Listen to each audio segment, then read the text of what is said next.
Mummy ఏం చేస్తున్నావు? ఇగో ఇది చింతపండు పులిగూర షార్ట్ కట్లా నేను ఎట్లా చేసిన అంటే ఇదొక ఎన్నో రకాలు చేస్తా ప్రాసెస్లో. ఇగో ఇదైతే నేత్ర ఛానల్ ఉంటుంది చూడుండ్రి, తగ్గేది లేదు టేస్ట్కు. ఇది అప్పుడు ఎమర్జెన్సీ చింతపండు ఉడకబెట్టేసి పులుసు ఇసుకి ఉడకబెట్టుడు కాదు, ఉడకబెట్టేసి రెడీగా పోపు పెట్టుకుని పెట్టేసుకోండి 10 నిమిషాలలో పులిగూర, సూపర్ పులిగూర.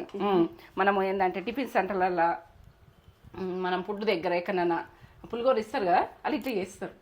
ఈ ప్రాసెస్ ఎట్లా చేసిరు అన్నది మీకు నేత్ర ఛానల్ ఉంటేనే అది చూడు, వాళ్ళు కూడా అట్లా చేస్తారు. అదే ఇది ఇదే అంతే, తగ్గేది లేదు. ఏంటంటే పులిగూర అంటే పొడి పొడి ఎంత బాగా వచ్చింది చూడరా, వాసన ఎట్లా వస్తుంది తేజ, ఫ్లేవర్ వస్తుంది, ఎంత బాగుంది చూడు కమ్మతనంలా. ఇది ఒక 10 నిమిషాలలో పులిగూర మనం ఎట్లా చేసుకోవాలి. వినాయక చవితి ఇప్పుడు వచ్చింది కదా మనకు, అప్పుడు ఎమర్జెన్సీ చేసుకోవాలంటే ఇట్లా చేసుకోవచ్చు. దేవుడిని తీసుకోవచ్చు, మనం తీసుకుపోయి